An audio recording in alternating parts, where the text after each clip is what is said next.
Hello guys, welcome to civil knowledge YouTube channel. So ఈ వీడియోలో మీరు ఆల్రెడీ థంబ్నైల్ చూసి తెలిసింటుంది మీకు. ఈ వీడియోలో మనం ఏం డిస్కస్ చేయబోతున్నాం అంటే ఎస్ఎస్సి జేఈ 2023 ఎగ్జామ్ ఉంది కదా. సో ఏదైతే సివిల్ మెకానిక్ ఎలక్ట్రికల్ జరిగిందో దాని యొక్క ఫైనల్ రిజల్ట్ అనేది వచ్చిందన్నమాట మనకి. సో ఆ ఫైనల్ రిజల్ట్ ఒకసారి మనం చూసుకున్నట్టయితే సో ఇక్కడ ఇది వచ్చేసి మనకి ఎంతమందిని మనకి తీసుకున్నారు, క్వాలిఫై చేశారు అనేది ఒకసారి ఈ విధంగా ఇక్కడ ఇచ్చున్నారని మనకి. సో ఈడబ్ల్యూఎస్ 129 వేకెన్సీ ఉంటే 120 మందిని రికమెండ్ చేశారు.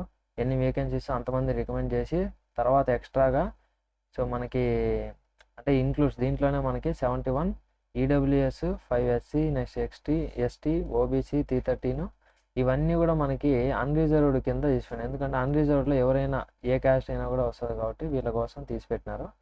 అండ్ ఇంకా మనం ఇక్కడ చూసుకున్నట్టయితే cut off very very important. And మనకి నెక్స్ట్ ఎవరైతే జేఈ 2024 మనకి మేలో ఉందన్నమాట, మేలో ఎగ్జామ్ జరుగుతుంది. సో ఐ థింక్ జూన్లో అనమాట, జూన్ స్టార్టింగ్లో ఆల్రెడీ ఇచ్చున్నారనమాట సార్ అది నోటిఫికేషన్ అన్నీ కూడా. సో కాబట్టి ఇంకా కరెక్ట్గా మనకి 6 months టైం ఉంది, బాగా ప్రిపేర్ అవ్వాలనుకున్న వాళ్ళైతే. సో ఇప్పుడే డిప్లొమా అయిపోయిన వాళ్ళైతే ఇంకా బెటర్ అనమాట, ఎందుకంటే బాగా సబ్జెక్ట్ అంతా నాలెడ్జ్ ఉంటుంది. కాకపోతే కొన్ని ఎక్స్ట్రా సబ్జెక్ట్స్ ఉంటాయి, వాళ్ళు ఎక్స్ట్రాగా ప్రిపేర్ అవ్వాల్సి ఉంటుంది. బీటెక్ అయిపోయిన వాళ్ళైతే మంచి టచ్లో ఉండే వాళ్ళైతే ఖచ్చితంగా ఈజీగా జాబ్ అనేది తెచ్చుకోవచ్చు అనమాట. సో లిటిల్ ప్లానింగ్తో కానీ ప్రిపేర్ అయ్యారంటే ఈజీగా అయిపోతుంది. సో దానికోసం ముందు మీరు ఏం చేయాలంటే ఈ విధంగా ఎన్ని మార్క్స్ తెచ్చుకోవాలి, అసలు పేపర్ ఎన్ని మార్క్స్ అన్నీ తెలియాలి.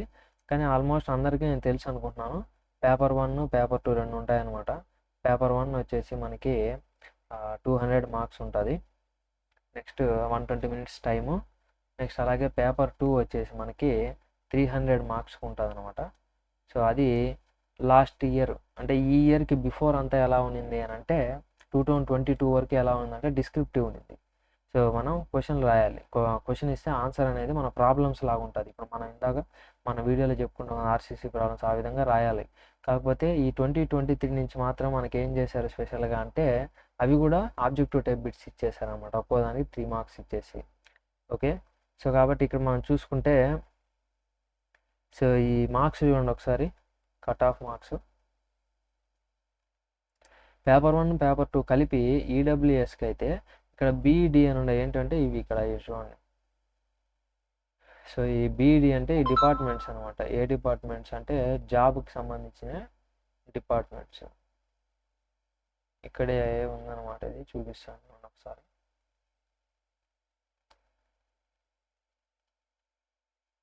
సో ఇక్కడ బి అంటే మనకి బార్డర్ రోడ్స్ ఆర్గనైజేషన్ అనమాట సివిల్కి. ఓకే, నెక్స్ట్ అలాగే D means central public works department, E means central water commission. Okay, mechanical సివిల్కి అయితే ఎఫ్ అనమాట. ఇవి పోస్ట్ కోడ్స్ అనమాట. ఈ విధంగా మనం ఇక్కడ చూసుకుంటే మనకి ఎక్కువ హైయెస్ట్ లీస్ట్ వచ్చేసి మనకి అంటే లాస్ట్లో ఎవరైతే మెరిట్ లిస్ట్లో ఉంటారో వాళ్ళకి బార్డర్ రోడ్ ఆర్గనైజేషన్ వస్తుంది. అండ్ టాప్లో ఎవరైతే ఉంటారో లిస్ట్లో వాళ్ళకి వచ్చేసి CPWD central public work department అనేది సో ఫస్ట్ అనమాట. ఈ దీంట్లో ఎక్కువ ప్రియారిటీ అనేది ఇస్తారు ఎవరు స్టూడెంట్స్, ఎందుకంటే ఇది బాగా జాబ్ అనేది మంచిగా ఉంటుంది కాబట్టి. And salaries next work life అంతా బ్యాలెన్స్ చేసేటట్టు ఉంటుంది కాబట్టి ఇది తీసుకుంటారు. కానీ లాస్ట్ ఆప్షన్ వచ్చేసి బార్డర్ రోడ్ ఆర్గనైజేషన్ ఇస్తారు, కానీ ఎక్కువ మందికి బార్డర్ రోడ్ ఆర్గనైజేషన్ వస్తుంది. సో లాస్ట్కి ఫస్ట్కి ఎన్ని మార్క్స్ డిఫరెన్స్ ఉందో ఒకసారి ఇక్కడ చూసినట్టయితే సో ఈడబ్ల్యూఎస్ ఇది ఎలక్ట్రికల్కి, సివిల్కి చూద్దాం. సివిల్కి సివిల్ ఇంజనీరింగ్ చూసుకుంటే మనం ఈడబ్ల్యూఎస్కి బి అంటే మనం చూసింది border road organisation. Border road ఆర్గనైజేషన్లో ఈడబ్ల్యూఎస్ వాళ్ళ కట్ ఆఫ్ ఎంత ఉందంటే 319 మార్క్స్. సో నీకు 320 మార్క్స్ వచ్చింటే నీకు జాబ్ వచ్చింటుంది దీంట్లో. వీళ్ళెవరు డీటెయిల్స్ లాస్ట్ సెలెక్టెడ్ క్యాండిడేట్ అంటే 319 మార్క్స్ వచ్చిన వాడు లాస్ట్లో సెలెక్ట్ అయినాడు అనమాట. ఓకేనా, 318 వచ్చినా కూడా నువ్వు సెలెక్ట్ అవ్వు అంటే.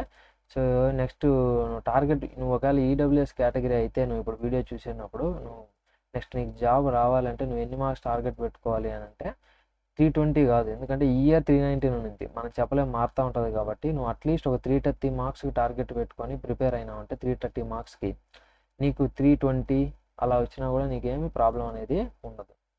అదేవిధంగా నెక్స్ట్ ఎస్సీ ఎస్టీ ఓబీసీ ఇవంతా చూసుకుంటే మనం 293 299 319 సో ఈ విధంగా ఉందన్నమాట.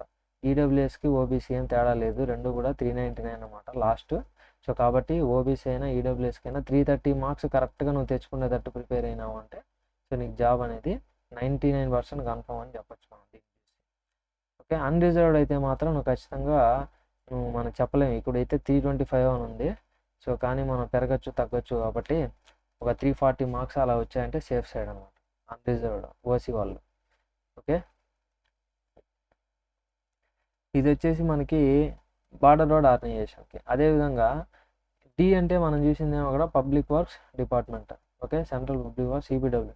దాన్ని చూసుకుంటే మన ఇక్కడ 338 మార్క్స్. ఓకే, ఓబీసీకి అయితే 339 మార్క్స్. ఈ విధంగా మనం తెచ్చుకోవాల్సి ఉంటుంది జాబ్ రావాలంటే. అన్రిజర్వ్డ్కి అయితే 346, అంటే నువ్వు ఇప్పుడు 380కి టార్గెట్ పెట్టుకోవాలన్నమాట. ఓకే, సో ఇది కూడా చూడండి ఎవరో 1999 అంటే మీనింగ్ ఏమి, రీసెంట్గానే వాళ్ళది బీటెక్ అనేది అయిపోయి ఉంటుంది, అప్పుడే జాబ్ అనేది తెచ్చుకోవాలంటే వాళ్ళు మేబీ ఐఏఎస్కి వాటికి ప్రిపేర్ అయ్యి ఉండొచ్చు. ఓకే, అంతే కదా. సో చదివింటారు కాబట్టి మనకి వచ్చి ఉంటుంది ఇది. ఓకే, సో ఈ విధంగా మనం ఇది జస్ట్ ఊరికే అంటే ఎవరైతే ప్రిపేర్ అవుతారో నెక్స్ట్ జేఈ ఎగ్జామ్స్ అదే జూన్లో జరిగేదానికి వాళ్ళకి ఒక గైడెన్స్ లాగా ఉండడం కోసం అనేసి ఇది వచ్చేసి మనం ఇక్కడ ఇవ్వడమైంది. అదే ఎలక్ట్రికల్ మెకానికల్ అయితే ఈ విధంగా ఈ కట్ ఆఫ్ ర్యాంక్స్ అన్ని ఒకసారి చూసుకొని దానికి తగ్గట్టు ప్రిపేర్ అవ్వాలి. ఇక్కడ చూడండి 500కి ఎలక్ట్రికల్ మెకానికల్ అయితే చాలా కష్టం అనమాట. ఎందుకంటే సో కాంపిటీషన్ అనేది ఎక్కువ, పోస్ట్ తక్కువ వాళ్ళకి. అందుకే చూడండి 414 మార్క్స్ అంటే 500కి నియర్లీ 420 మార్క్స్ రావాలి నీకు జాబ్ అనేది రావాలంటే.